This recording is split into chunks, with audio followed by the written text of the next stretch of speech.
It's the Adam Ragusia podcast, episode 58. Listener Alex K. writes, "Would you please rank the Metallica discography?" Well, that's not the kind of thing we normally do here, Al, but maybe it could be? I guess we're gonna find out. I think about Metallica a lot, not because they're my favorite band. They're not, though they have made some of my favorite records. Metallica's successes and failures have informed my cooking, really every aspect of my creative life, and Metallica's unique relationship to fame has greatly influenced my own approach to internet micro-celebrity. If you're not into Metallica, I intend to make this hour or two instructive to you. If you've always wondered why so many dudes like me are obsessed with loving or hating this band, well, you're going to have a basic working knowledge by the end here if you stick with me. I will rank all 11 Metallica original studio albums, including 72 Seasons, the new album that everybody's talking about. I will rank those from favorite to least favorite, but I am going to discuss them in chronological order because I think that will make this episode especially approachable to the uninitiated. Almost any information can be made easy and enjoyable to learn if presented in the form of a story. And one definition of story is the presentation of information about events in chronological order. X happened, and therefore Y happened next. Or X happened, but then Y happened next. That's very elementary storytelling, that device. And it's, I got it from the South Park guys. I watched an interview years ago when Matt Parker and Trey Stone were talking about plotting their cartoon, South Park, and how all of their story beats are connected with either a but or a therefore, meaning they try to make it clear that events in the story are either occurring as a consequence of previous events or just the opposite. Sometimes a new story beat comes out of the blue, right? Sometimes you're cooking dinner and you expect the next thing to happen will be the direct result of what you're doing right now. I cooked dinner and then, therefore, we sat down and ate. And that's like a therefore connection, right, between story beats. But there's the but connection. The but connection is you were standing there making dinner, expecting to have a nice meal, but then a bear stormed into the kitchen and ate you and your dinner instead. But or therefore. Stories have stronger forward momentum if all of the events are clearly connected with a but or a therefore. And I learned that very elemental bit of creative writing from the South Park guys, who I'm sure got it from someplace else themselves. This is hardly a new idea, but I'm going to rank the Metallica discography in chronological order so that I can make all of the but or therefore relationships between events nice and clear, which should make this a compelling narrative, as they say, even for people who don't care very much about Metallica. But then again, it doesn't take a lot to make the Metallica story interesting, right? There's a reason these 60-year-old guys remain the most popular heavy rock band in the world, and it's not just about their music. They are interesting guys with an interesting story, which begins in sunny Southern California, just a couple of years before I was born in the early 1980s. James Hetfield, Metallica's singer and rhythm guitarist and chief creative officer. Papa Het was born in 1963 and grew up in an industrial suburb of Los Angeles called Downey, California. His dad was a truck driver, his mom was a singer, and they were Christian Scientists. I think we're going to need to do a tangent on Christian Science here because nobody outside the U.S. knows what that even is, and lots of people in the U.S. don't even know what that is either, and fewer still every day know what that even is. It's not easy to grow a religion that eschews medical care. Almost as tough as trying to grow a religion that promotes celibacy. You don't meet a lot of Shakers these days because the Shakers believed in lifelong abstinence, which barred them from making more Shakers, so now there aren't any Shakers. It's got to be tough to grow a religion when you tell people not to go to the doctor. Your flock is going to die off, and that's Christian Science. Christian Science is not Scientology. Scientology is this weird 20th century phenomenon where a failed science fiction writer called L. Ron Hubbard built a weird cult around himself where everyone believes his sci-fi books are real prophecy, and that cult ended up absorbing like half of the LA entertainment industry for some reason. That's Scientology. Christian Science is a little older. It's a product of the Third Great Awakening, which was a late 19th century spiritual movement in the U.S. The Great Awakening had several subcategories of religious thought within it, and one such subcategory was made up of people who were trying to reconcile ancient religious faith with Enlightenment values and knowledge. There were religious thinkers who admired the rigor of science and philosophy, or I could put it more cynically, and I could say that they admired the hold that science was starting to have over people, because science is like magic that actually works, and results are persuasive to people. So, you had religious pioneers talking about God and Christianity in quasi or pseudo-scientific and philosophical terms. Mary Baker Eddy, founder of the Christian Science Church, taught that the laws of God and the laws of nature are one and the same, and therefore you can apply the laws of God systematically, in the same way that you might apply the laws of physics to predict a result. Eddy said you can apply the love and power of God to your own health and healing, the same way that someone else might apply the power of medical science to their health and healing. Eddy was a faith healer who dressed up her rather primitive beliefs with pseudoscientific, pseudo-philosophical mumbo-jumbo that appealed to people at the dawn of the scientific industrial age. That is my own, admittedly uncharitable assessment of Mary Baker Eddy and the church that she founded, though I will say in her defense that medical science was still in a pretty dismal state back in her day, even where she lived in the 19th century, which was New England, a noted hotbed of medical innovation, remains so to this day. Lots of brilliant medical pioneers are working in Boston or its orbit at the time, but nonetheless, 19th century physicians remained essentially quacks, and surgeons were just as likely to maim or kill you as they were to save you, and so people like Mary Baker Eddy were justifiably skeptical of medical science, and you could see the Christian Science Church as a natural and logical reaction to a period in history when doctors had gotten out a little over their skis. Right, like science had learned a ton about the human body, and doctors were really eager to apply this new knowledge to people's infirmities, but modern medicine just wasn't ready for prime time yet, and lots of people got badly burned by modern medicine. Their conditions terribly exacerbated, or new ones created by doctors who had not yet mastered the alchemy of life the way they almost have these days. Mary Baker Eddy basically said, look, instead of the quacks, why not try prayer? And this fit neatly with the rise of metaphysical thinking in the Third Great Awakening. Christians have long believed that spiritual existence is more important than physical existence, as this life on earth is only a brief and temporary prelude to eternal life elsewhere. But these new metaphysical Christians took things one step further, and they asserted that the inner spiritual life, the life of the soul, actually creates the physical world. Like, some thought that the physical world is simply an illusion projected by the soul, and therefore physical reality can be altered by the mind. Wellness results from right thinking. Again, it's religious thought colliding with scientific thought. People came up with mind cures that sounded kind of scientific to an intellectually vulnerable person. The funny thing is that mind cures proved about as effective as medical cures, because the medical cures of the day were bad, and because the placebo effect actually works to some degree. Mind cures are real, just not in the way that Mary Baker Eddy explained them. So James Hetfield of Metallica, his parents were Christian Scientists and didn't believe in medical care, and predictably, this resulted in little James's mother dying of cancer when he was a teenager. Sounds like his home life would have been unhappy with or without all of that. So, little James was a moody, introverted, reclusive, arty kid who loved to draw and to read and to write and to play music. But he was also tall and tough and into sports and dude stuff, so he played football until his coach told him that he'd have to cut his hair.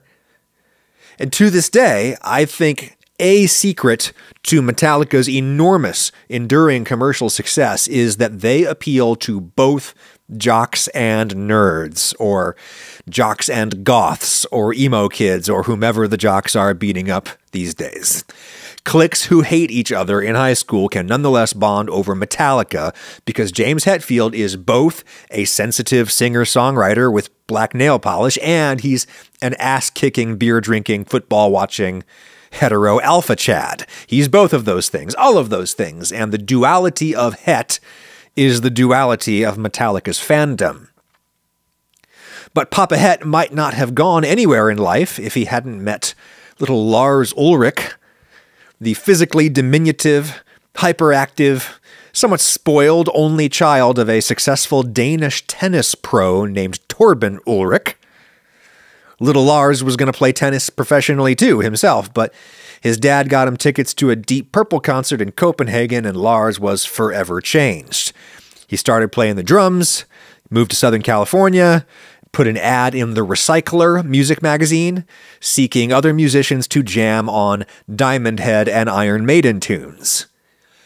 That so-called new wave of British heavy metal was not super popular in the US, and so not that many people answered Ulrich's ad, but James Hetfield was one of them, and the core partnership of Metallica was thusly formed. James and Lars write all the songs together to this day. Other guys contribute ideas here and there, but it's still James and Lars getting together in a room and turning those ideas into actual songs. And they have an incredible partnership. Given that Lars can't play guitar or anything, James seems to generate most of the raw musical ideas and write all the lyrics. Lars keeps his eye on the bigger picture. He seems to structure the songs at the macro level, deciding which sections should lead into which other sections and how to tie the two together, etc. And Lars thinks about the overall aesthetic or attitude or creative direction that the band is going to go in. And he's clearly in charge of the business operation that is Metallica Incorporated. You know, James may be the chief creative officer, but Lars is the CEO. Certainly, a big part of Metallica's success is the fact that Lars took business more seriously than his heavy metal peers, who tried to pretend that they were too cool to worry about business until their money ran out. And now those other metal guys who were too cool for business are on endless nostalgia tours playing county fairs for peanuts. Lars didn't try to be too cool or too good for business, and now Metallica can do anything they want creatively.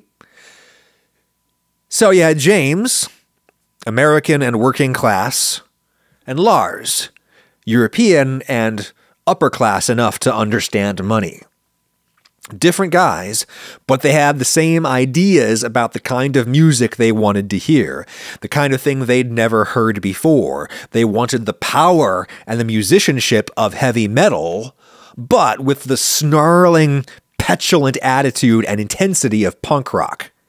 Because a few years earlier, punk rock had just revolutionized popular music aesthetics by popping that ponderous, bloated balloon that was 70s rock. And the early punkers did this by not knowing how to play their instruments and not caring. Oh, you think rock and roll is all about showing everyone how schooled you are at your instrument? Well, watch how much we can move people by literally just banging our instruments like feral children. To demonstrate how rock and roll is about more than the notes, the original punkers played hardly any real notes at all, and their point was well made. But that also meant that in the early 1980s, there was virtually no punk musicians with actual technique yet. Like, no one had heard music with that kind of don't care attitude played by people who can actually play. And that was the early 80s thrash metal scene from which Metallica rose with their debut album, Kill 'Em All, originally titled Metal Up Your Ass, with the original cover depicting a hand with a bloody dagger thrusting upward from a toilet bowl.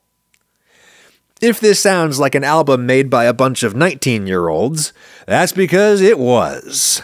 I often find that it's important to remind myself how young entertainers and athletes tend to be when they first get famous. These are basically children we're talking about, and we would do well to remember as much. I think I'm going to rank Kill 'Em All at the bottom of my list, even though it's a terrific achievement and a historically significant album with a ton of bangers on it that people love to this day. Metallica still plays Seek and Destroy from their first album nearly every night, and it slays the crowd every time. But to me, the album just sounds a little too much like what it is, which is a bunch of teenagers who listen to Judas Priest making their first songs of their own. They had not yet invented the Metallica sound. Kill 'Em All sounds like a collection of new wave of British heavy metal songs played by some overeager American kids who play everything super fast. It's teenage Judas Priest with the tempo way up and a singer who can't really sing. Yet. Hetfield, in his earliest demos, had a high, boyish voice with which he could effectively imitate the high tenor power metal vocals of the day, a vocal style he knew and loved from bands like Iron Maiden. James seems to have suffered a partial voice change in between those demos and the recording of the Kill 'Em All album. He still sounds like a boy, but like a barky older boy, and he's lost some upper range with his partial voice change, so he tries to compensate by just screaming the notes that are now too high for him to sing, and as a result, the singing on Kill 'Em All is more punky, and therefore maybe more cool to some people compared with the permanent, tragic uncoolness of Maiden, but the singing is less interesting to me on Kill 'Em All. In contrast, James's abilities as a rhythm guitar player are almost fully developed on Kill 'Em All. So rhythm guitar refers to the riffs and the chords and other accompaniments that you play on guitar, as opposed to the guitar solos. James played his brother's drums before he ever played guitar, and you can tell. His rhythmic, percussive touch on the guitar is simply magical. James Hetfield is known for the crushing precision of his guitar playing. And these days, when everybody records records with a click track and every performance is edited and quantized into computerized perfection, we are used to hearing all the guitar parts in a song be almost perfectly in time. But that level of perfection was rare in 1981, especially in like punk-influenced music, which had been intentionally, defiantly sloppy until James Hetfield's right hand showed up and imposed order on the chaos. Because James is known for his down-picking, which a classically trained guitar teacher might have purged out of James if James had ever taken those kinds of lessons. Thank goodness he didn't. In the world of schooled musicians, we really value physical efficiency, economy of movement, martial arts type stuff applied to the flute or whatever, playing the notes with as little physical effort as possible, because in classical music, we tend to play things with a lot of really fast notes, and physical efficiency means that you can play more notes faster with less stress on your body over time, because repetitive stress injuries are a constant career threat to a symphony musician, for example. The most physically efficient way to play a fast, chuggy metal riff on the guitar is to alternate your picking. Your hand that is plucking the notes goes back and forth, picking the strings on the downstroke and then again on the upstroke. Very physically efficient. That's what a guitar teacher probably would have taught James to do. Thank God no one could tell little James anything, because he found that he preferred the sound when he would just downpick a part like that. He does not strike the strings on the upstroke. He moves back up into position and then goes down for another downstroke, right? It's half as physically efficient, but if your right hand has been touched by God, then you can play incredibly fast stuff with only downstrokes, and the sound is more consistent. Downstrokes have a little bit different sound than upstrokes. They have more force generally, more power behind them, and if you can really slam every single chord in that chuggy riff with a downstroke, then you get a sound that is like a terrifying, well-oiled machine rumbling directly towards you. It's terrifying. The bass stands in very stark contrast on Kill 'Em All. James and Lars were fortunate enough to eventually land Cliff Burton in their band. Cliff Burton was a savant at the heavy metal bass guitar. He was known in the Southern California scene as a great bass soloist. He would turn on a bunch of distortion and then play high lead lines with the bass guitar. To me, the best Cliff Burton performance ever captured is the 1985 live version of For Whom the Bell Tolls from Day on the Green Festival in Oakland, California. Cliff is just on fire as he rips through an extended version of the bass solo that opens that song. And he was a cool guy, too.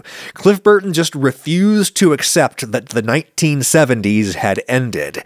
He loved the whole acid rock vibe with the bell-bottoms and the jean jackets and the little mustaches and the terribly unfashionable Rickenbacker basses, and he refused to let any of that go in the 80s. Cliff also had the most formal musical training of any of the Metallica guys. He'd actually studied music theory a bit in school, and he was just a legendary shredder on the bass before shredder on the bass was even really a job description. When it came time to playing the actual bass part of the song, though, the bass line that accompanies most of the song underneath it, I believe, somewhat heretically, that Cliff Burton was not that great, though I do like his sound on Kill 'Em All. Cliff came from the jazz and classical world, where the bass guitar is either bowed or plucked with the flesh of your fingers, the way that you would if you put your bow down on your music stand for a minute to play a pizzicato passage. You would not have any kind of plectrum in that context. You would just pluck the strings with your fingers. That's what you do when playing orchestral strings, and the Western string bass instrument is originally an orchestral string instrument that was and is usually bowed in that context. Jazz players pioneered a mostly plucked technique for the orchestral bass, which sounded good, but it was way too quiet, and the acoustic upright bass is very difficult to mic without creating feedback, so the volume of music was restrained by the bass. Then, Leo Fender and some other inventors working on parallel tracks in the mid-20th century, they tried crossing the orchestral bass with an electric guitar, an instrument that's amplified with magnetic pickups rather than microphones. And some people argue that this new bass guitar instrument is what allowed rock and roll to become rock and roll, because when all the other instruments could get louder, and the drummer could really smash the drums, and the guitar player could really turn up the amp so loud that it would distort and get all crunchy, and there you have heavy rock, all made possible by the new bass guitar instrument that was finally loud enough to compete. Some people pluck electric guitar strings with their fingertips, sometimes, but more often they play with a little piece of plastic or a little piece of vinyl called a pick. You grip the pick in your fingers and you pluck the strings of the guitar with the plastic over the pick, and you get a louder, quicker, and more consistent attack from a pick. Because the bass guitar is an electric guitar crossbred with an orchestral bass, some people apply more classical or jazz technique to the instrument and they pluck with their fingers, while other people apply electric guitar technique and they play with a pick, The finger players tend to look down on the pick players as not being real bass players, but I don't think it's controversial for me to say that both fingerstyle and pick-style bass are awesome, and they both have their place in this world. Cliff Burton played with his fingers, and like a lot of naturally gifted players, he tended to play with a lot of looseness and spontaneity, and all of this contrasts so brilliantly on Kill 'Em All with James Hetfield's military precision on the rhythm guitar. The bass and the guitar don't seem to land exactly on the same beat. James lands on the beat first, and then Cliff's corresponding bass note seems to kind of swell up underneath like a little aftershock. It's something that jazz guys talk about in the context of a jazz rhythm section. The jazz drummer plays on the beat while the bass player plays a little behind the beat, which means like a fraction of a second after the beat. And as a result, those bass notes seem to kind of swell up out of the drum hits, and the bass and the drums compete with each other a lot less because they each have their own space close to be heard because they're not both striking at the exact same millisecond. Very common sound in a jazz rhythm section, that is, and you hear a similar thing on Kill 'Em All, just in a very different context. I really like the bass sound on Kill 'Em All. I don't like it on subsequent Cliff Burton Metallica albums that we will get to. So, Kill 'Em All is a terrific and important record that I enjoy listening to sometimes, but I rank it at the bottom because it's Metallica's juvenilia, which is a term used in art criticism to describe an artist's student pieces, the stuff that they learned on before they really landed on their own style. Kill 'Em All could have been called Metallica Juvenilia, though Metal Up Your Ass probably would have been a better title. The record was a hit by underground heavy metal standards. They made a little money, and Lars flew everybody back to his home country of Denmark, where they would record Ride the Lightning, the second album. I don't think it's too controversial for me to say that the songs on Ride the Lightning have stood the test of time better than the recording and the performances on Ride the Lightning. Like half of the mainstay, fan favorite, must-play songs on any Metallica set list to this day are from that second album, recorded when they were still virtually children. Lars and James could not yet buy beer legally in the United States when they wrote For Whom the Bell Tolls and Creeping Death and Fade to Black and Call of Cthulhu, which, of course, was partially written by Dave Mustaine. Dave Mustaine of Megadeth was Metallica's original lead guitar player, and he contributed a lot to their early material, though the other guys kicked him out just prior to the recording of Kill 'Em All because Dave Mustaine was a violent drunk whose personality was clearly way too big to fit in a band fronted by James Hetfield. So he went and he started Megadeth, and that was obviously the right place for him. Anyway, regardless of how many Mustaine riffs were still rattling around in their repertoire, Metallica's songwriting is almost fully realized on Ride the Lightning. They don't sound like a teenage Judas Priest cover band anymore, except on this one song that the band has famously disavowed to some extent. I'm talking about the song Escape from Ride the Lightning, which actually sounds so much like a Judas Priest song that you wonder if they literally wrote it for Judas Priest to cut. Metallica never plays Escape live, though, as if to prove my point, Escape is in heavy rotation on Ozzy's Boneyard, hard and heavy classic rock on SiriusXM satellite radio, which I always listen to in the car. Escape feels right at home on the channel that also plays Judas Priest and Rainbow and Dio, but it doesn't feel at home on a Metallica record. Other than that song, their songwriting has pretty much matured by the second record. Performance and production-wise, I actually think Lightning might even be a step back compared to Kill 'Em All, though that is definitely a controversial opinion on my part. Flemming Rasmussen, the Danish guy that Lars found to produce the record for the right price, no doubt, Flemming just drenched that record in all of this echo, reverb. So it has this flabby, sloppy quality that is exacerbated by the performances. James still sounds quite tight on his rhythm guitar, though perhaps not always at his tightest, I'm not sure. But Cliff Burton has switched from the clean, jazzy bass sound that he used on Kill 'Em All. He's switched over to like a big, fuzzy, distorted rock tone on the Ride the Lightning album. And that to me sounds awesome on his lead soloistic passages, but it just sounds like mud when he's playing actual bass parts on his bass. Combine that flabby, finger-picked tone with Cliff's characteristic looseness, and the result is a rhythm section that just kind of sounds stumbling and fumbling on Ride the Lightning. And James and Lars responded to this problem by doing what they would do to extremes on future Metallica albums, and that is they turned the volume way down on the bass when it's not playing the soloistic stuff. The bass is often barely audible on Ride the Lightning, and that's probably for the best, based on my assessment of the isolated Cliff Burton bass tracks that are available on YouTube. And of course, we've not even talked about Lars's drumming yet. He may be the greatest heavy metal band leader of all time, But no one would call Lars Ulrich the greatest drummer of all time, least of all Lars Ulrich himself. He knows that. He knows that technique-wise, he is the least accomplished of all of the big four thrash metal drummers. He's at the bottom of his class, and he knows it. Indeed, when your professional peers are guys like Dave Lombardo from Slayer, there's really no point in even trying to beat them with technique. Lars has basically said that much in an interview. So I do think that Lars was a great drummer in his own way when he was at his peak. He just wasn't quite at his peak yet on Ride the Lightning, probably because he was, 20 years old, for God's sake. We are talking about boys here. Let's cut them some slack. James's singing still sounds a little prepubescent on this record, but that'll happen with a 20-year-old. I'm actually going to put Ride the Lightning all the way up at number 4 on my personal list of Metallica albums, purely on the strength of the songs.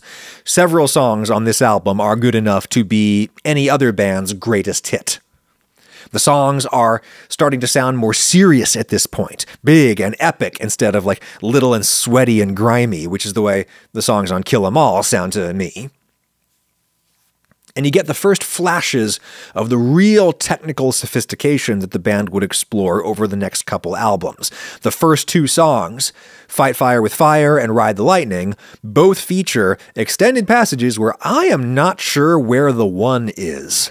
Like, I can hear the consistent tempo, but I can't figure out where we are in the bar. Like, are we on the first beat or the second beat or the and of one, which would be the halfway between beats 1 and 2? I really can't place myself during certain moments of both of those songs. And if you follow a YouTube channel called Art of Guitar, Mike there is both a great guitar player and a great drummer, and he has a great breakdown of Fight Fire with Fire where he explains where the one is.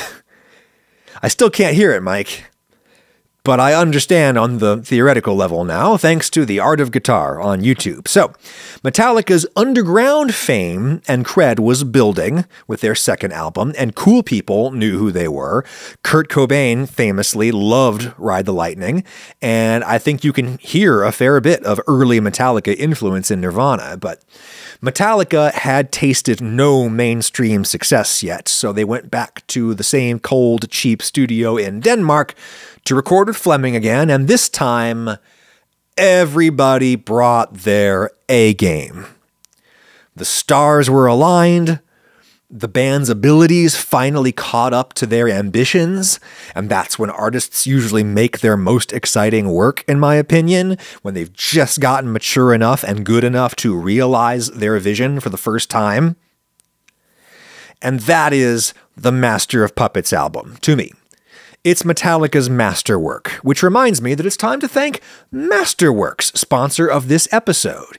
If you're hoping to acquire a Metallica-sized bank account, you're probably going to need to invest your earnings, and I think you should do whatever your financial advisor tells you to do. That's what I do, but you might want to bring up Masterworks as an alternative investment that is not especially tied to stocks and bonds and the normal stuff that you may have already, as I do. Conventional investments like these have been having a rough time lately. Last year was the worst since the 2008 financial crisis for many investments. And an undiversified portfolio might not even keep up with inflation these days. Did you see that there's like a big kerfuffle in Italy because pasta prices jumped 20%? So how can Masterworks help? By allowing normal, small-time investors like you and me to do what the big guys do and invest in fine art to diversify their holdings. Family offices representing some of the wealthiest American families were surveyed by Goldman Sachs, and the results showed they are looking to invest in private assets, collectibles with the greatest allocations to art. 2022 was the best art auction year ever, with the highest total from the big 3 auction houses, nearly $18 billion in sales.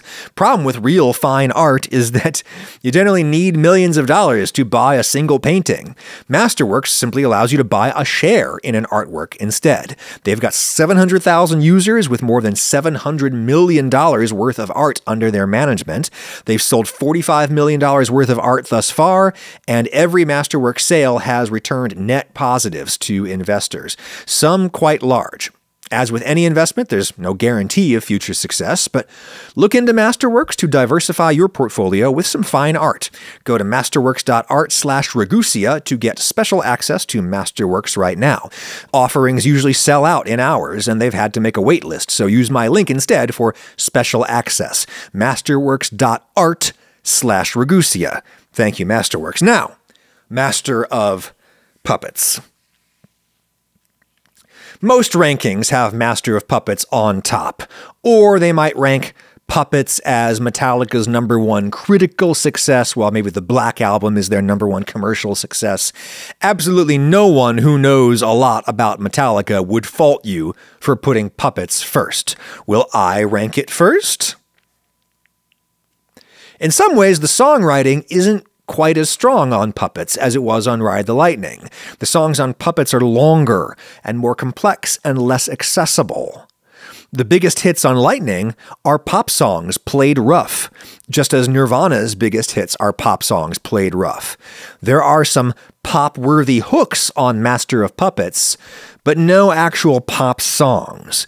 Too long, too complex, too dark, too aggressive. The first song, Battery, is another example where I cannot find the one, at least not during the main riff in the verses. Again, Mike at Art of Guitar on YouTube has a great explanation that I understand intellectually but not intuitively. I can't feel where the one is in Battery. I'm not sure if Lars and James even knew what an odd time signature was back then, but they wrote in odd time signatures all the time. That is when the repeating rhythmic cycle of the song consists of 7 beats or 5 or 11 instead of the usual 4. Most rock and pop songs you can count entirely in cycles of 4, but less so with Metallica. The title track, Master of Puppets, is just a stone-cold classic. It's so great to see a new generation of young people discover that song via its very prominent use in Stranger Things, the television program. James's voice is still a little high, but there's a maturity and a confidence in his voice that he didn't have before. There's nothing awkwardly adolescent in his voice anymore by the time we get to Puppets. He doesn't sound like an angry god yet, but he does sound like an angry demigod. Kirk Hammett has fully arrived at this point, I think. We've not talked about Metallica's lead guitar player yet. Anybody who really thinks Kirk is a bad guitar soloist needs to listen to Puppets again. He is on fire here.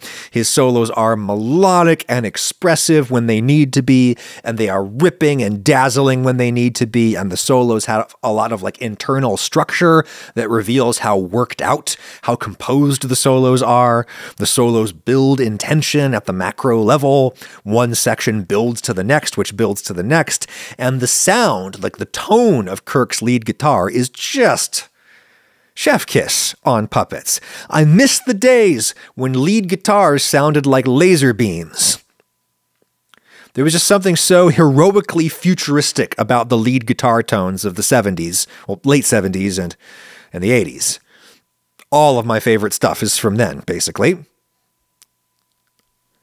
Lars seems to be getting better on the drums on Puppets, and the recording is tighter, less reverb blurring out the precision of James's incredible right hand, though it should be said that some of the tightness on Puppets is the result of cheating.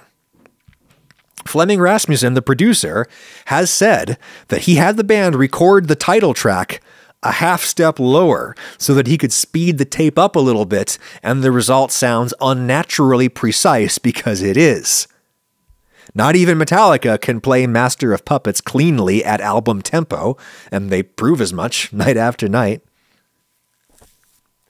It should also be said that the incredible tightness on Master of Puppets is the result of pulling Cliff Burton's bass way down in the mix to the point where it's barely audible, except during his soloistic passages that remain best in class.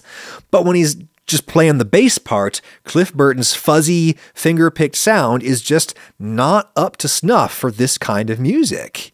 I listened to the isolated tracks online when Cliff is just playing bass parts on Master of Puppets. It sounds like somebody is rummaging through a drawer of rubber bands. It's all flapping and snapping in mud. Though Cliff also had his finest hour on puppets, of course, with the instrumental track Orion, to me, obviously the best of all Metallica instrumentals, and I'm of course focusing on the soft section that begins 4 minutes into Orion with a haunting solo bass riff. I'm not playing any clips in this show because I don't want any copyright problems, but even if you have no interest in Metallica, go listen to Orion, starting at the 4-minute mark. Cliff opens with this just gorgeous, cleanly played solo bass riff, and the guitars come in playing these spacey, eerie, melodic lines in harmony. And here the bass sounds great in the mix because there's no distortion on it, and because the guitars and the bass are occupying separate spaces. This is something that I think about in my cooking all the time, not having elements that step on each other's toes. In heavy rock music, as first defined by Black Sabbath, the rhythm guitar usually does what the bass does in other music, right? Like the rhythm guitar holds down the bottom and locks in with the drummer and outlines the crucial harmonic information in the song. The rhythm guitarist stole the bass player's job when heavy metal music was first invented. Bands continued to play with a bass player for a few reasons. Bands had always had a bass player, so the position was perpetuated by means of institutional inertia. And metal music with no bass at all in the mix does tend to sound a little thin, as we shall see in the 4th Metallica album. So even if the bass player is just doubling what the rhythm guitar player is doing, at least the bass player is doing it an octave lower, which has the effect of beefing out the sound of the guitar.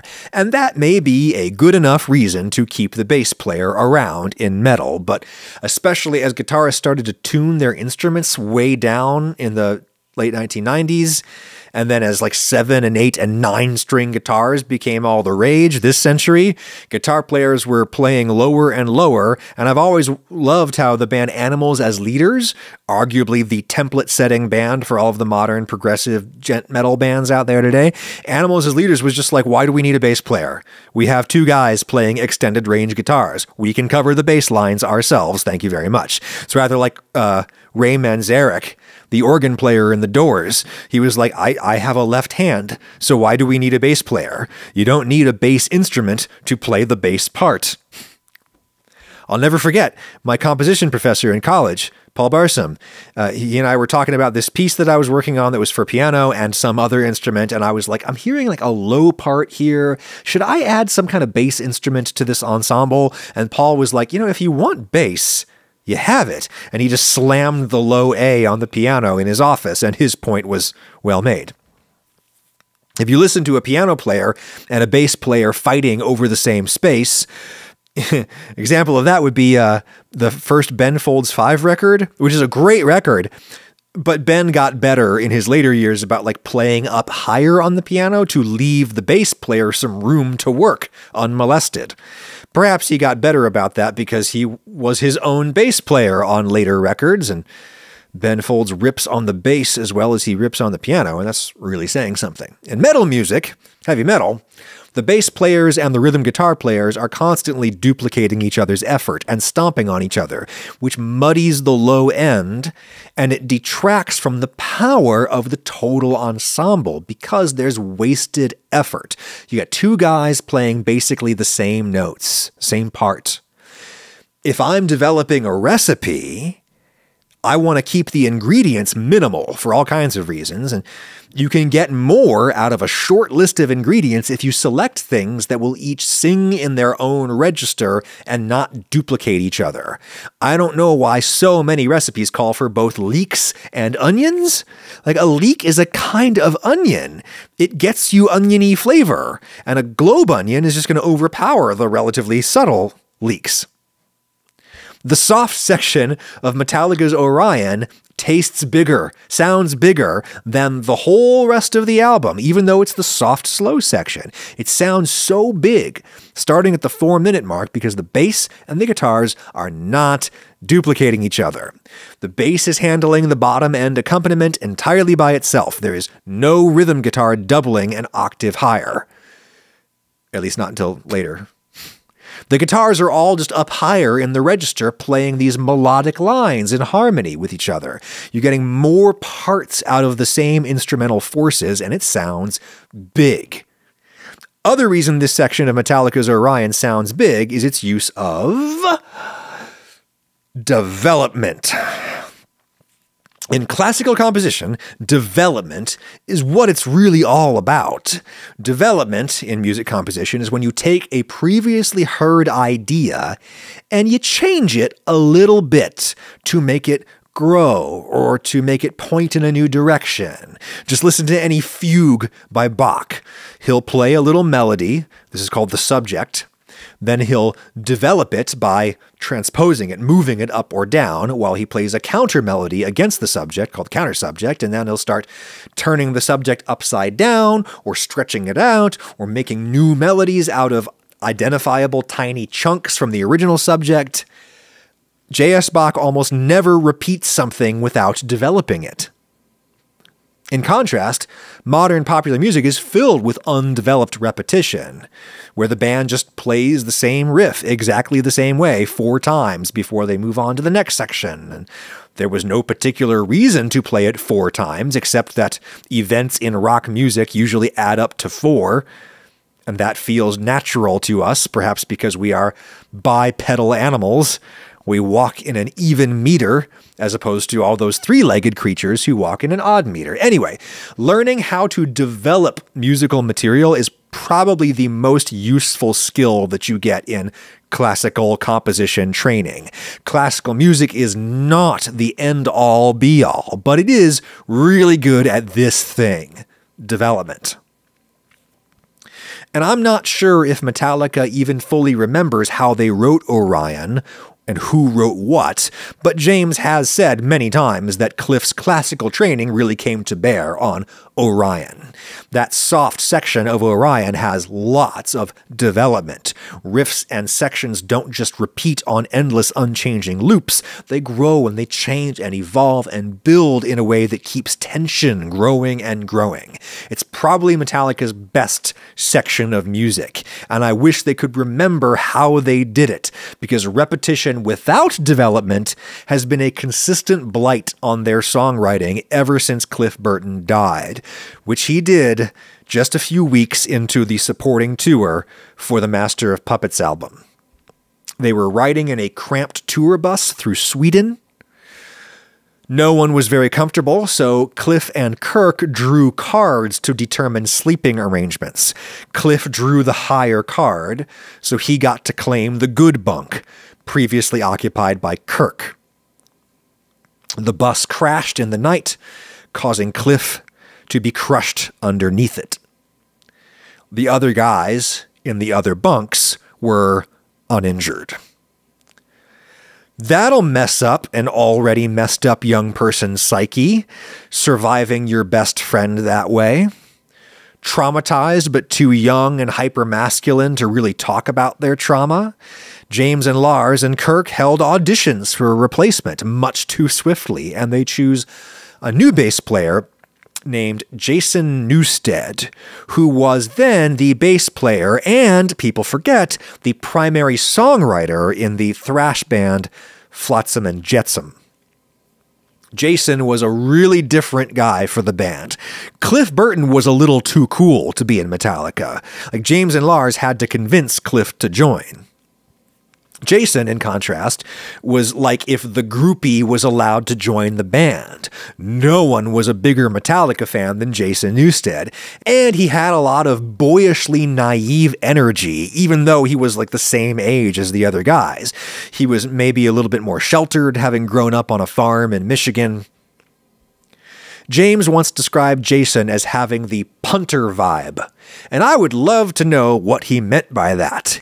Is he using punter in the British sense, which is roughly equivalent to the American slang word sucker, an easy mark, a naive dummy who is easily victimized by a more savvy player?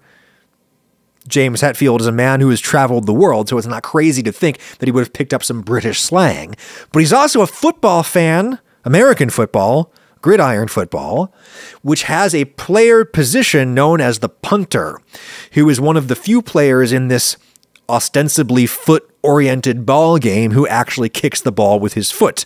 The punter on an American football team is a specialist who comes on the field for like 2 seconds every now and then to kick the ball to the other team.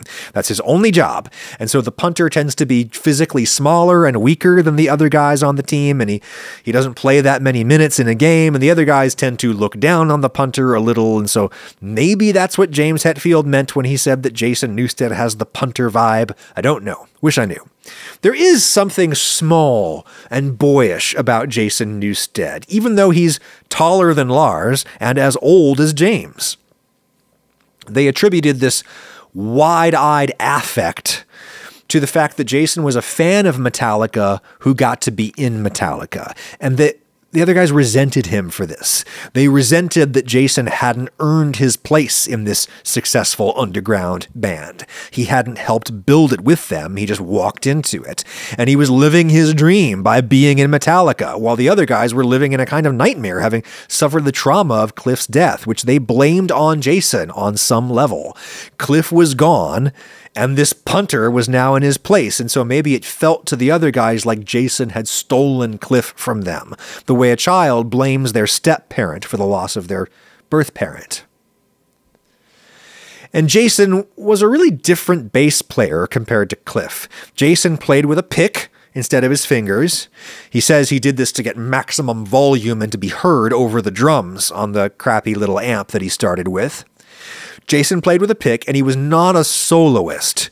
James and Lars probably didn't want another soloist. They coveted the limelight as they grew in their abilities and confidence, and Jason didn't have much of a classical background or anything, so as a result, he didn't really know how to write bass lines that serve as a counterpoint to what the guitar is doing. He really only knew how to double the rhythm guitar an octave down, which is the main job of a bass player in Metallica, and so it was mostly fine.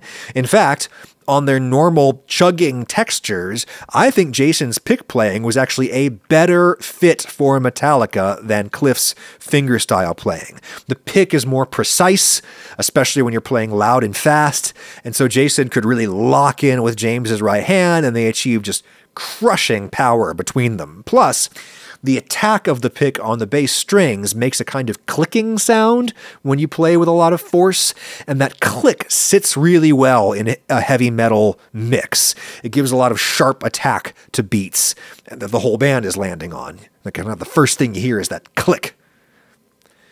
To hear that effect realized to its full potential, listen to Megadeth, not Metallica. Megadeth's Rust in Peace. Junior's clicky picked bass attack gives just so much texture to Mustaine's rhythm guitar playing. Jason Newsted in Metallica didn't get his chance to shine in the mix because when they recorded album number 4, James and Lars pulled Jason's bass tracks almost down to silence on the mixing board. That doesn't stop And Justice for All from being my favorite Metallica album. It's my number 1. I don't think it's the best Metallica album. I think the best Metallica album is either Puppets or the Black Album, depending on how you define quality. They hit the nail on the head with Puppets, and with Justice, they just kept hitting the same nail over and over and over again for 12 minutes of a song through all of these head-spinning tempo changes and meter changes and key changes. Oh, I'm just kidding about the last part.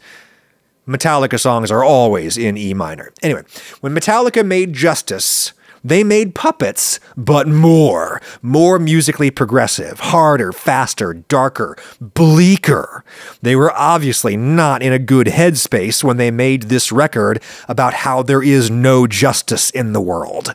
No matter what you do, no matter what you say, someone more powerful than you will decide your fate. The shortest straw has been pulled for you, James sang in a line that must have been directly inspired by the game of chance that resulted in Cliff Burton getting crushed on that bus instead of Kirk. And Kirk's solos are even better on this album. Instead of sounding like a laser beam, his tone sounds like a dentist's drill. And the fact that Jason's bass is almost completely missing makes the album sound even more extreme in a way. Like the texture is so sparse. The drums are really light and tinny, like the kick drums especially have a clicking sound to their attack. That legend has it. Lars created by like taping coins to the drums. People made fun of that clicky kick drum sound when they first heard it, but nearly every heavy metal record made since then has had a lot of that high frequency click on the kick drum sound because it gives an incredible attack to metal music. And James's rhythm guitars sound kind of small too, in part because there's no bass to reinforce them, but also because James is just playing too precisely at this point. By the late 80s, James Hetfield had left humanity. He was bionic. That right hand, man, he would just layer up his rhythm guitar parts with so much precision. They just sounded like one guitar instead of a whole orchestra of guitars, which is the sound that people are usually going for. They recorded this record in LA, not Copenhagen this time, and the studio sound, either due to the nature of the room or to the effects they used, is much drier. Very little reverb. The record sounds small, but in a big way. Like it sounds tightly packed, like dangerously tightly packed, like it's about to spring open explosively at any second, or like the music has been mercilessly extruded through a tiny aperture under like ultra high pressure, and it comes spewing out at ultrasonic speeds that could be used to like etch steel. I love Justice for how bleak it sounds, how unrelentingly gunmetal gray it sounds.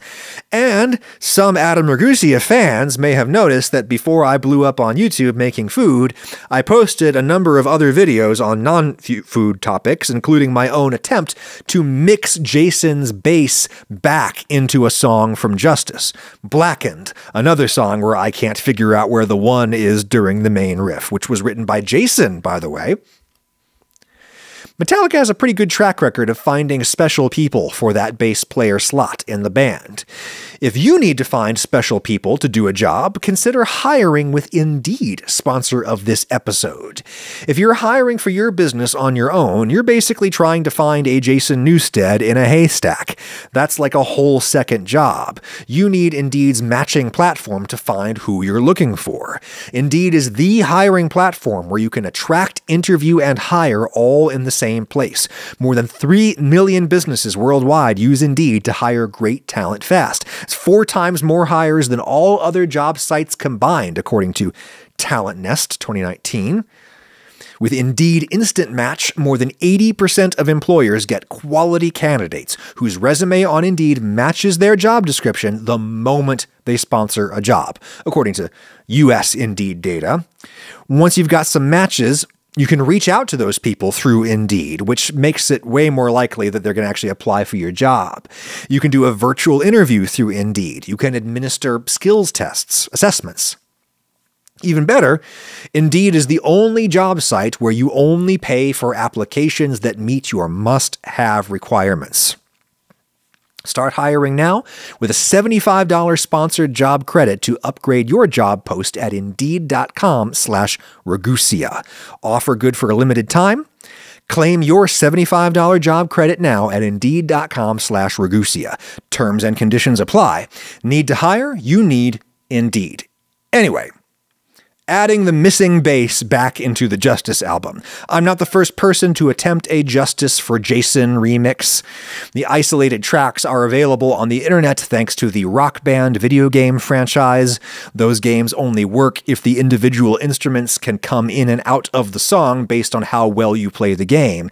And the only way you can do that is if you go back to the original multi-track tapes the album was recorded on, which the bands or the labels are willing to do because getting your music in a video game is one of the few ways to make any actual money with recorded music anymore. I suspect one of the reasons James and Lars pulled down the bass on Justice was that they didn't know how to mix bass into a metal record. They'd never really done it before. As we said, Cliff's bass was usually pretty low in the mix too, except during his solos, and Cliff tended to follow the rhythm guitar a little less literally in how he arranged his parts, and playing with his fingers made the notes fall a little to the side of the guitar notes, and so the bass competed with the guitar a little bit less, at least. And even Cliff got mostly cut out of the mix. With Justice, Jason simply went into the studio and perfectly doubled James's parts 1 octave down with a pick. Lars and James had no idea how to mix a bass and a guitar together so they could coexist in that same space. When I remixed Blackened, I tried to do what they did on Megadeth's Rust in Peace album, which was around the same time, right? What you do is you boost the bass up, but you cut out certain mid-range frequencies in the bass that really interfere with the guitar. You scoop the mids, basically, and you get a bass that has low end to beef out the guitar and high end to cut through the guitar and no mids to compete with the guitar. Sounds damn good in Rust in Peace and could have sounded good on Justice, but even Jason Newsted has said that he is glad that the record came out the way that it did. It was meant to be, flaws included. And it was the album that broke Metallica into the mainstream. Not with some radio-friendly barn burner, but with the laconic ballad One, an 8-minute epic filled with extensive, purely instrumental sections building to the famous machine gun riff, where James simply chugs and Lars doubles those fast notes with his clicky double kick drum playing. The standard Western drum kit that came out of New Orleans jazz normally has just one bass drum, also known as a kick drum because you play it with your foot. In the 80s, heavy rock players started playing kits with 2 kick drums side by side so that they could play faster patterns. Now we have double kick drum pedals that allow you to play with 2 feet on one drum, but back then you had to have 2 kick drums side by side, and that looks way cooler anyway, so... Nobody on earth would call Lars Ulrich the greatest double kick player. He's infamously sloppy with it, especially live nowadays. Nor was Lars the first double kick player, though he did come to it kind of early, perhaps because his quick little tennis feet gave him abilities that other guys lacked early on. Lars wasn't the best or the first, but I think others would join me in calling Lars probably the most important double kick player of all time. Guys like Joey Jordison or Thomas Hack, I don't know how you say his name, but the Meshuggah guy, the godfather of gent, those guys massively exceeded Lars Ulrich's double kick playing, but they were inspired to do it in the first place because they heard the machine gun riff from One. And to this day, no one has written a more iconic double kick part, simple as it may be. Simple is usually better. Simple works. As a drummer, Lars is very comparable to Ringo Starr. Only people who don't know what they're talking about think that either man is a bad drummer. Both men drum badly sometimes, but they are not bad drummers. They have enough technique to bring it when they really have to, but more importantly, they're just great drum part composers. Lars and Ringo write memorable, hooky parts for the drums. They also play with a lot of looseness that gives their drumming character. You know who's playing immediately because of how the notes fall slightly to the side of the beat. And Lars and Ringo have both been genre-defining drummers. Like, they inspired more people to play than almost anyone else. And in that, they signed their own death warrants. Because Lars and Ringo inspired far more technically capable people to try to exceed their achievements, which is exactly what happened. But most of those better drummers picked up the sticks in the first place because Ringo or Lars inspired them to. And the songs that Ringo and Lars played on have not been exceeded by anyone. And the drums are part of the songs, both in terms of the composition and the record itself. If there are so many metal drummers out there who are so much better than Lars, then why haven't any of them cut any better songs yet? Maybe being a great drummer isn't what you think it is. Plus, Lars plays pretty darn great when he's in shape and giving it his full attention, which he definitely was on Metallica's 5th album, simply titled Metallica, but known as The Black Album, due to its cover art being none more black. If the one single was a golf tee, then the Black Album was the ball that Metallica placed on that tee and hit to land a hole-in-one. It's Metallica's biggest selling album to date by far. It's the record where they finally got a big deal music industry producer to help them out. Bob Rock is his name, Bob Rock. It's the first album for which they made a bunch of like MTV-friendly videos back when that really mattered. It's also the first album for which James and Lars consciously tried to simplify the songs, which made the songs more direct and powerful and radio-friendly. Bob Rock actually knew how to mix bass with guitars, and so you can hear Jason a little bit on the Black Album. The record sounds absolutely huge, especially by comparison to the extruded toothpaste of the Justice album. This is the best and the worst thing about the Black Album, in my opinion. The glossy production from the Motley Crue guy, Bob Rock, has not aged quite as well as the songs have, though it could have been so much worse. Like, other big-budget rock records from that era sound way more dated.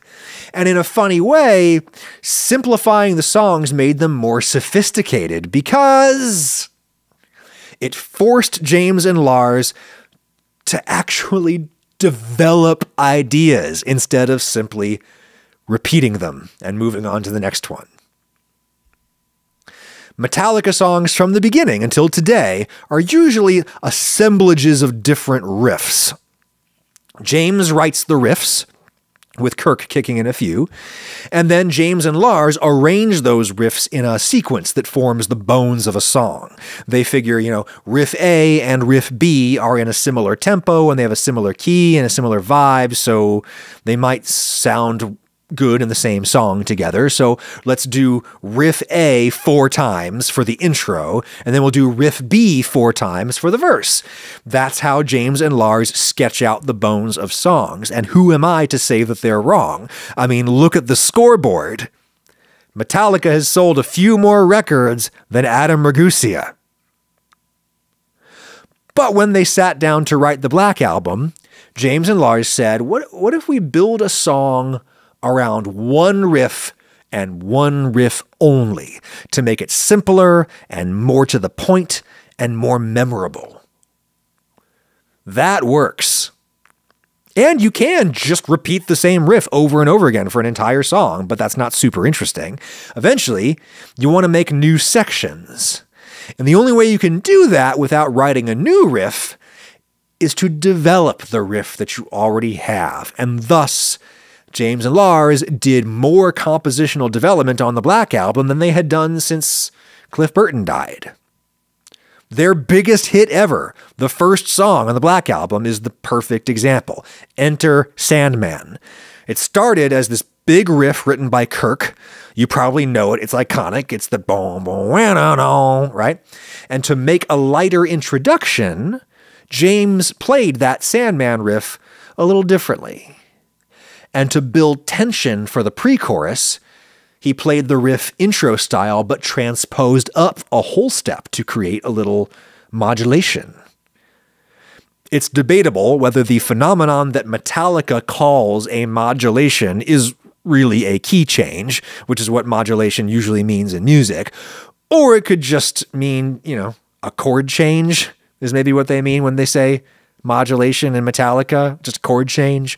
The waters are muddied there because metal music is usually built around riffs, not chords, and the riffs might imply chord changes or they might not. And so it's muddy. Anyway, they built a whole song by developing one very catchy riff, and the result is the biggest song of their careers. Enter Sandman. I wish James and Lars would remember that lesson more often.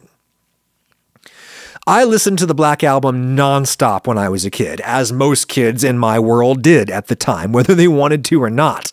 The Black Album was simply everywhere, all the time, in the early 1990s, and as a result, I left the album behind as I got older. I found it a little embarrassing to listen to. Perhaps because of how mainstream it was, or perhaps because of how it reminded me of the awkward adolescent that I was when I listened to that album nonstop.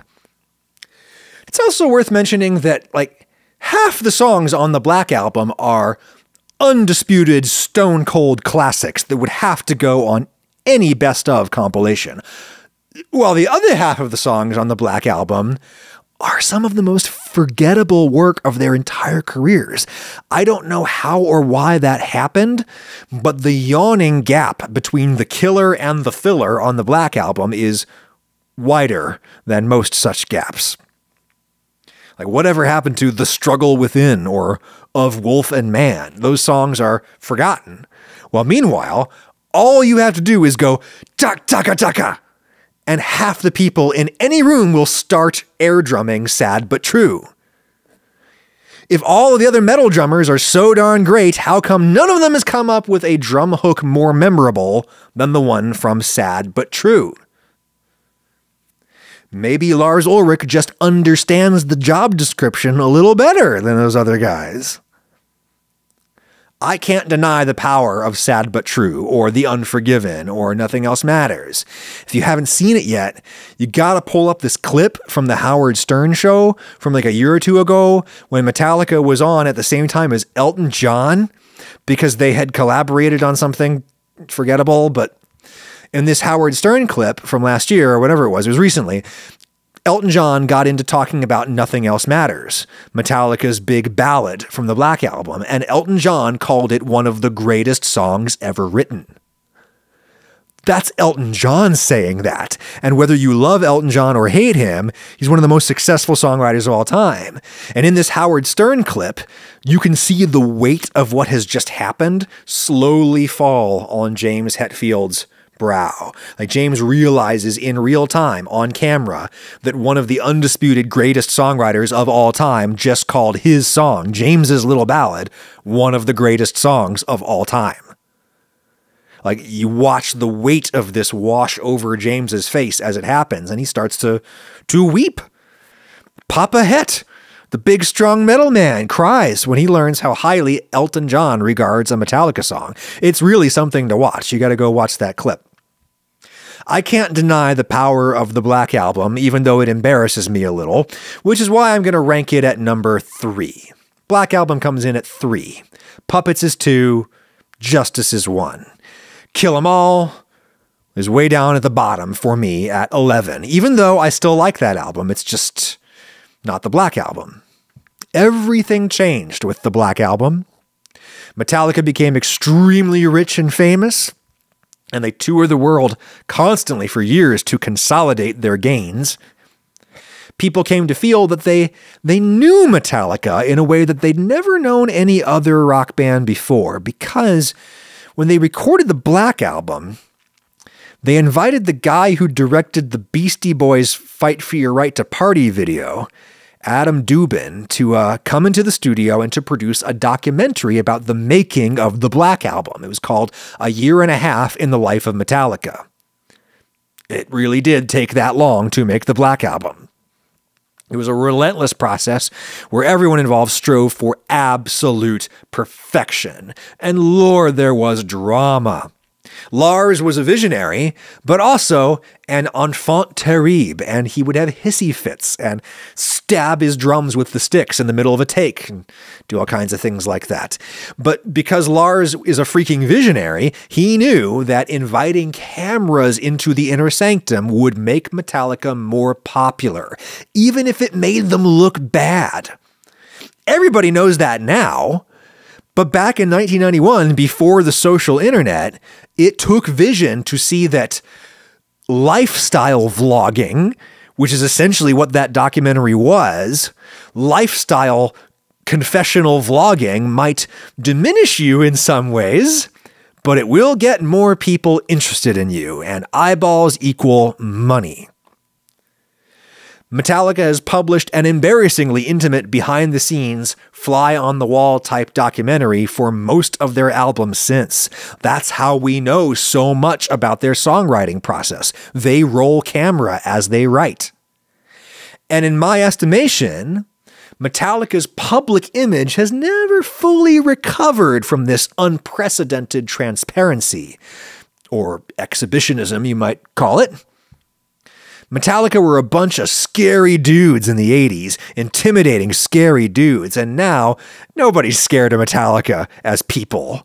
Showing their audience their full selves brought Metallica so much closer to their audience, but it also robbed them of their mystery, their mystique. I have thought about that many times as I have tried to manage my own internet micro-celebrity. I understand that my persona is my stock in trade, and I have to give you lots of myself in order to maintain your interest. But I have also held lots of stuff back because I don't want to dangle my bits as shamelessly as Metallica pioneered. I want my privacy, and I want my mystique, if I have any left.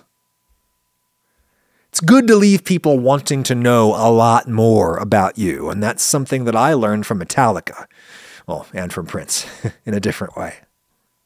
There's almost nothing we don't know about Metallica, and I think Metallica stands somewhat diminished as a result.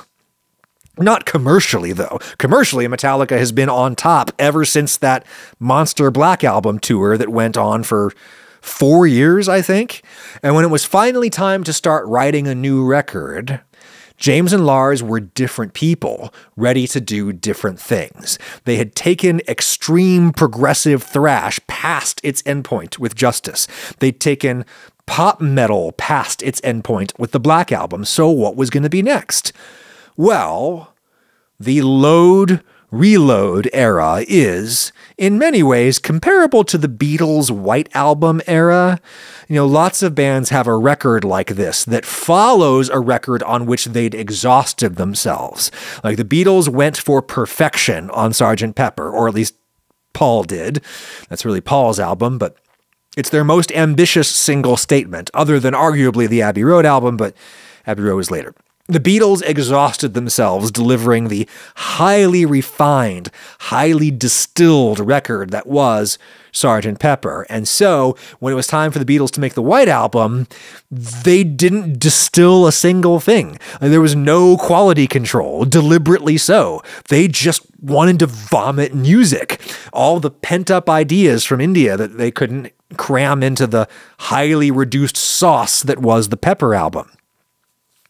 They recorded nearly every song they had, dozens of songs in the White Album, and they recorded them quickly without overly inspecting everything to make it perfect, and the result is amazing. I love the White Album, though I also agree with the Beatles' producer, George Martin, who said that it could have been an even stronger album if they had whittled it down to just the very best stuff and made it a single LP instead of the double album that we all know as the White Album.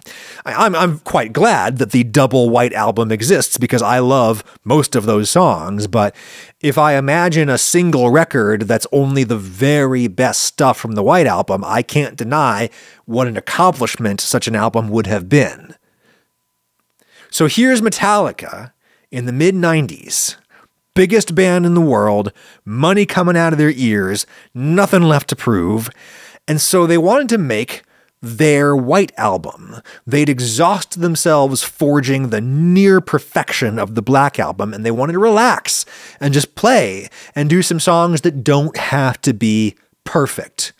The result was the album Load, and the follow-up, Reload, which really should be taken as one big double album like the White Album, even though it wasn't published that way. It's really all the same batch of work.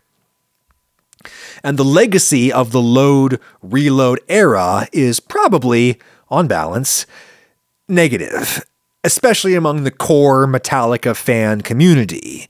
And there are many reasons for that, good and bad reasons. Here are some of the bad reasons why fans don't like Load, Reload.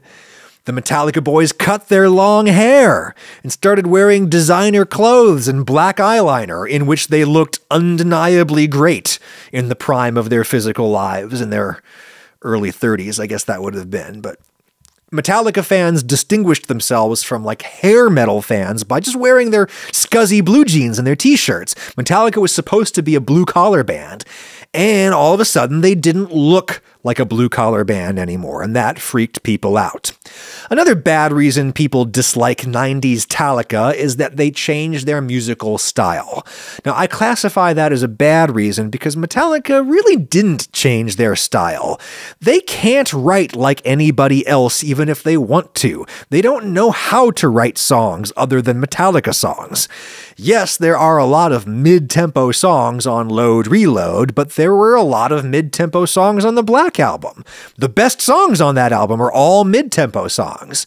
Yes, Metallica leaned into their blues sound a little heavily in this era, the Load, Reload era, but they've always had blues in their DNA, as all rock and roll does. Rock and roll came out of the blues. Yeah, there were a few weird moments on a few Load, Reload songs where they brought in like a hurdy-gurdy player or whatever to make something sound all sea chanty, but that's really very superficial. That's just the cover on the book. The song is still a Metallica song. They can't write anything else. Here are some good reasons to dislike these albums, in my view. Load and Reload are, legitimately, half-baked. Metallica is awesome, but that band is not as talented as the Beatles. The Beatles had 3 of the greatest songwriters of all time. Metallica has 1. I think only James could be classified as a great songwriter on his own. I'm not sure if the White Album should have been distilled into a single LP, but I'm quite sure that Load, Reload should have been one album. If you take the best stuff from both albums and put it together, you have a record so strong that even people who hated it would be unable to deny it. Another good reason to dislike these albums is that James's voice changed again. Because by the time he got to the Black Album, he was a physically full-grown man, and his voice was in its angry, vengeful God era. Amazing. But he was shredding his throat singing like that, singing from the throat instead of singing from the belly, the way that you get taught in school to sing. So while he was on the Black Album tour, James sought treatment for his throat problems, and he went to see a Jewish cantor who taught vocal health lessons to the stars, and there James learned to sing all over again, from his belly instead of his throat, which is definitely a healthier way to sing. It just doesn't sound as good coming out of James Hetfield. His voice sounds best when he is shredding his throat. When he sings from his belly, he gets this Jarl sound that sounds kind of like a country western singer, and lots of people don't like that sound coming out of James Hetfield's mouth. I don't really like that sound. And it's telling that in most of Metallica's subsequent studio recordings, James has let himself shred his voice in the studio, because he knows that pain is temporary while the record is forever. So he sings unhealthily in the studio and a little more healthily on tour. Seems like the right compromise. I have recently revisited the Load Reload era, and I have been surprised by how much I have enjoyed the best stuff on there.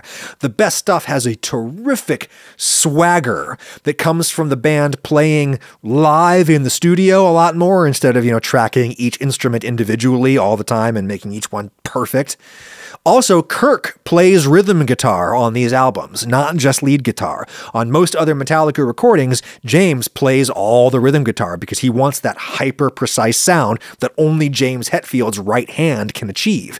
Kirk usually just records the solos, and then he plays rhythm guitar live. On Load and Reload, they let Kirk play his own rhythm guitar parts, and the human looseness of that is so refreshing, especially in contrast to all of the computerized perfection that we suffer with now. The band sounds like a band on Load and Reload, both in the musical sense and in the sense in which band could mean gang. They sound like a gang of guys strutting through a bar together, knowing that they are the hottest, toughest, richest guys in town, and nobody else can touch them because that's who they legitimately were in the mid-90s. That strutting swing on a song like King Nothing just feels so good. I can almost forgive that song for all of the repetition without development.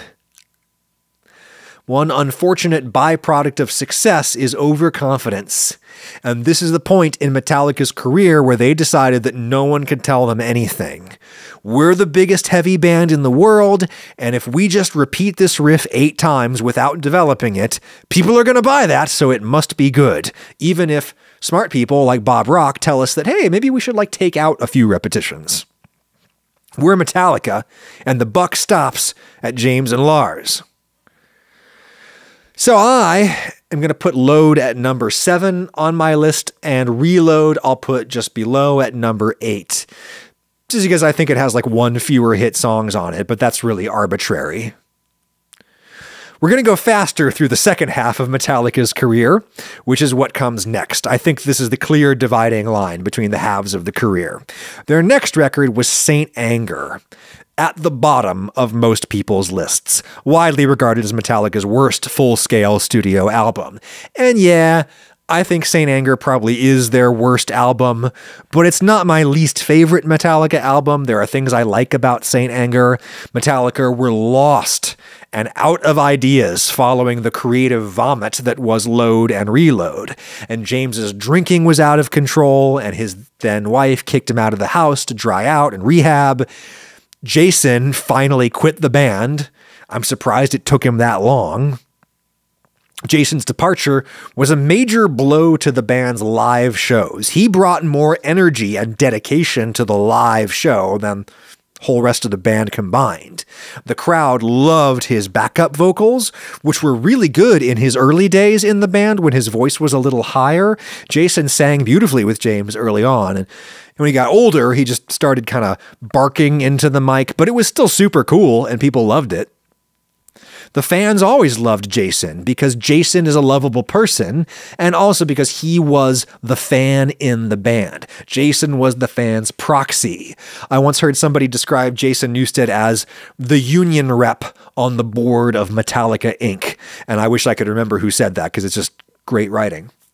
Because, some companies have a representative from their employee union sit on the board of directors to represent the interests of the working Joe. And Jason was like that for Metallica. With Jason gone, no one in the room spoke for the fans. And that may be one reason Saint Anger went off the rails, but it's definitely not the only reason. They were just lost as people and as a band. Heavy music ruled the world in the early 90s, but by the late 90s it was passé. Nu metal was the only heavy music in ascendancy, and it was mostly terrible. Otherwise, the radio was all about hip-hop and bubblegum pop.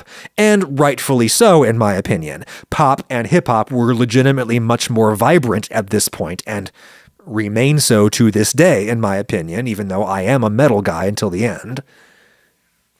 Metallica decided that they would update their sound by not playing guitar solos? That's literally the thought they had? You can see it in the theatrical documentary about this album called Some Kind of Monster, which was like a moderate hit in movie theaters because of how embarrassing it was, how much juicy drama it contained. They decided that guitar solos were passé, so they deprived Kirk of his only real gig in the band. They tried tuning their guitars way down to sound more like nu metal bands, and I don't hate that. I feel like they found a lot of new and interesting ideas on the guitar when they tuned down to drop C or whatever they used.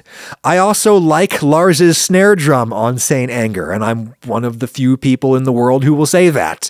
He wanted a really dirty sound, like he was hitting a trash can, and that's what he got. James was going through a lot of awful stuff, and he therefore had a lot to write about lyrically. His problem is that he would only work for 4 hours a day on the record, because his wife and his recovery team insisted that he only work a half-time schedule to keep himself focused on regaining trust with his family and all of that important stuff. All of this disruption coincided with the rise of Pro Tools. By the early 2000s, everyone was recording everything to hard disk instead of tape, and that opened up a lot of possibilities in terms of cutting and pasting. Before, you used to have to literally cut and glue tape if you wanted to make an edit. Now, all of a sudden, it became so easy to cut and paste in the computer that they started to write songs by literally cut and pasting in the computer, which is kind of how James and Lars wrote songs all along, but at least they used to have to actually learn their cut and pasted songs all the way through and perform them all the way through in the studio, which would prompt them to write songs with the musical equivalent of but or therefore connections between the sections. With the computer on Saint Anger, Metallica just shat out riffs and literally cut and pasted them in the computer into an order that sounded vaguely like a song. And that problem of repetition without development got even worse because they literally just pasted to duplicate things. The title track, Saint Anger, is probably the best song on the album. I love lots of things about that song. It is such a howling, desperate, sincere expression of Hetfield's pain at this low point in his life. And yet that song is twice as long as it should be because they cut and pasted and repeated sections in the computer for no reason other than to make the song longer. The repetitions sound totally unmotivated. Nothing happens in the music that drives toward those repetitions. And that's the best album Metallica could make at that time under those conditions. It could be a lot worse. There's a lot of good stuff on there, but it's really hard to listen to. All the roughness of it sounds so inconsistent with the high budget aspects of the project. Like, only a garage band can make a garage album that sounds sincere. Metallica will never be a garage band again. Calling their rehearsal space the garage doesn't make it so. Despite all its flaws, I find Saint Anger more interesting, emotionally, more emotionally compelling than Kill 'Em All. So I rank Saint Anger at number 10, just above the bottom. Metallica went away for a long time after that, but they found a new bass player, Rob Trujillo, who I was really excited about because I knew Rob from his band Infectious Grooves. He was a funk player, at least as much as he was a metal player, and I was intrigued to see if Metallica would integrate Rob's funk ability into their songwriting. They have not. I think it's fair to say that Metallica has underutilized Rob Trujillo, but then again, his greatest virtue is probably the fact that he is humble and solid. He's not a great virtuosic player, but he's an extremely good player. He's a very competent, right? You can show him like a complicated metal song, and he'll learn it on the first or second hearing, and he'll nail it in the studio 5 minutes later with his fingers, not a pick. Rob Trujillo makes Metallica sound super tight with his fingers, and that's quite an accomplishment. Though I'll note, he's still awfully low in the mix most of the time. And he cannot deliver what Jason Newsted delivered on backup vocals. Jason was really a second frontman for the band, and I'm sure part of James was happy to be rid of that competition when he got Rob. Metallica eventually made the Death Magnetic album with Rob, the much heralded return to their thrash roots, their return to long, complex, multi-section songs with crazy time signatures and crazy speeds. I really liked Death Magnetic when it came out, but my opinion of it has dimmed in subsequent years. The production is bad. Again, they were trying too hard to sound hardcore and rough, and they were overdriving all the levels, especially on the drums, and getting this sloppy, fuzzed-out sound that could maybe sound endearing on a young band, but on Metallica, it just sounded fake. Because you can tell that this is still a giant budget production assembled on a computer by a producer, all quantized and auto-tuned and recorded to a click track on the grid and as perfect as any other big budget record at the time. You can't clip the levels on the drums and try to convince me that this is just a bunch of teenagers recording on a 4-track in their basement. That's not Metallica anymore. They can't act like it. The songwriting on Death Magnetic is way stronger than it had been in years. But it was becoming clear at this point that Metallica has nothing left to write about. They've said all they have to say, even if they might get better at saying it. It was great to have Kirk back playing solos on Death Magnetic, though the solos were weak. Kirk is a shadow of his former self, even though he still has flashes of brilliance to this day. But mostly he just noodles on the blues scale with his wah pedal, and nearly anybody can make cool sounds on the guitar that way. One thing that you see in the making of documentaries is that Lars is now chiefly the one producing Kirk through his solos. I don't think this is a good idea. Perhaps because Lars isn't a guitar player.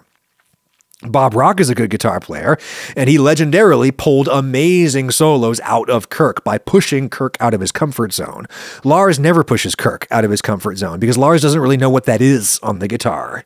But maybe I just think that because I'm a guitar player and a music nerd. Maybe Lars is listening with the ears of a more typical fan, and maybe those are superior ears. Maybe those sloppy blues licks just work, and I'm being a snob about it.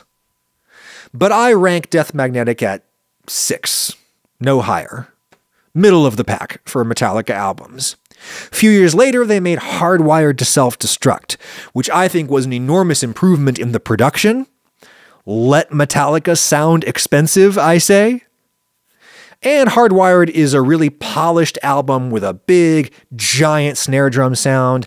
I think that snare sound is a little too big, actually, and it strains credulity in concert. Lars has had that giant snare sound live ever since Hardwired, and it's clearly generated by a pre-recorded sample that he triggers by hitting the drum, because he hits that drum like a feeble old man with no force at all, and yet it still sounds like a plate glass window is crashing every time he even grazes the snare. I imagine the sound is actually a combination of the sample and the live acoustic drum sound, but I have no evidence to back me up on any of that other than my own ears and intuition. I do think Hardwired was a step back in songwriting. They just didn't have much to say. There's just so much unmotivated repetition without development. James's voice is really strong on these later albums, but he's gotten so conservative about what he will do with his voice. He's got a few blues scale notes that he's comfortable with.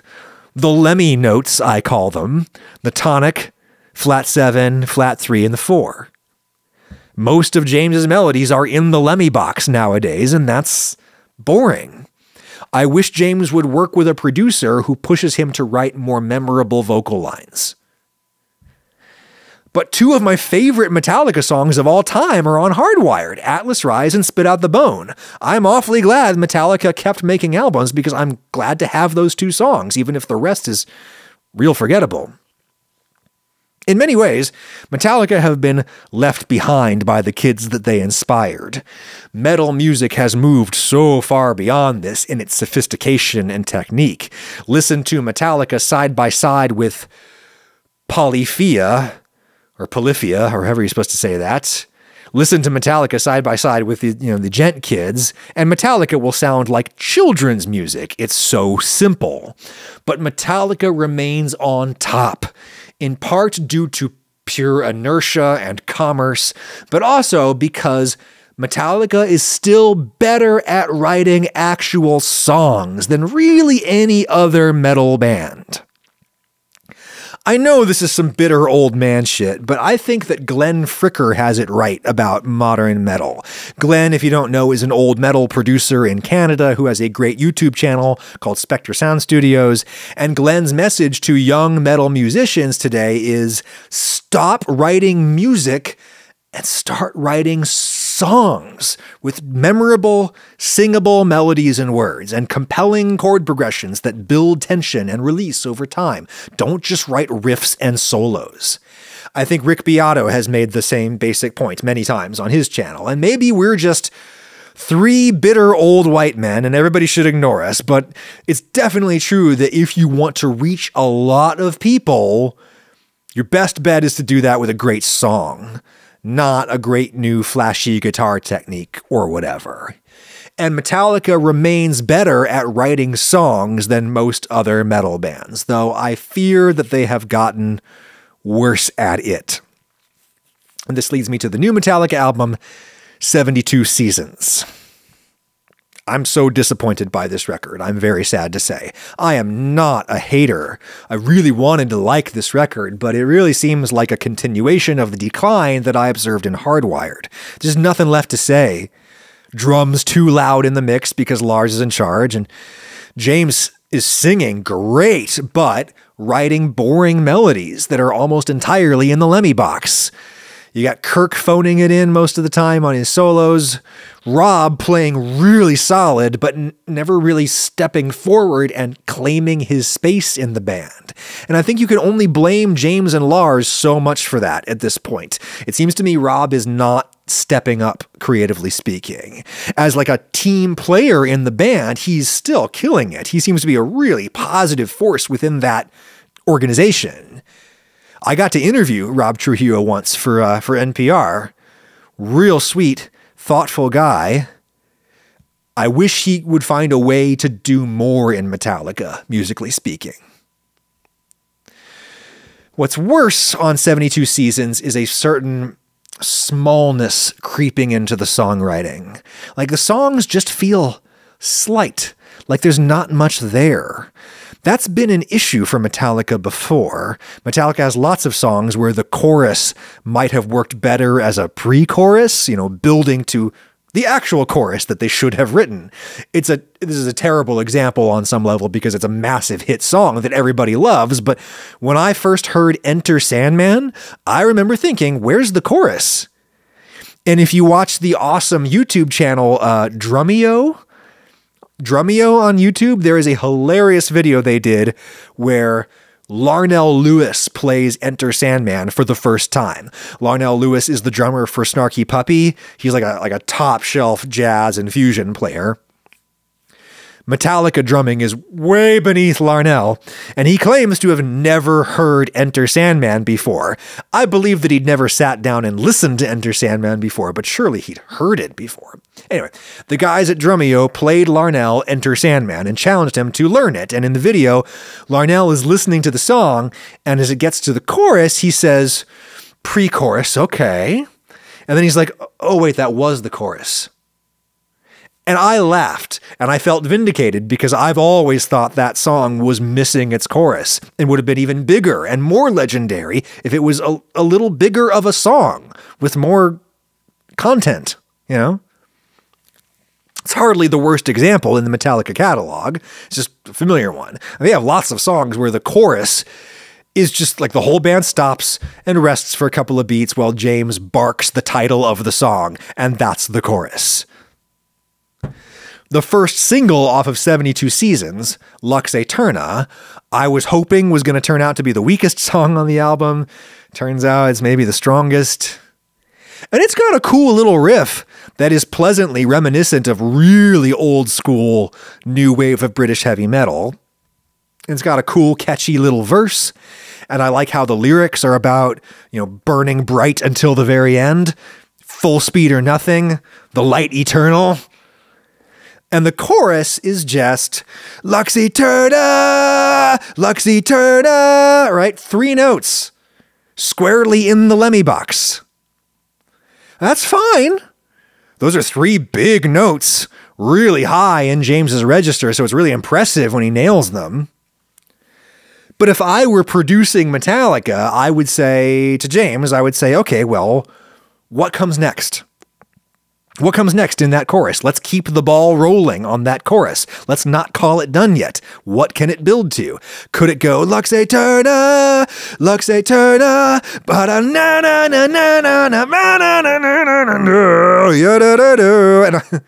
and I would suggest that he go home for the night and write a good version of something like that and just make the song bigger. Give the song more actual content instead of repetition without development, which is the exact set of words used to characterize 72 Seasons by Shred, the YouTuber Shred, who makes funny videos about guitar. Love that guy.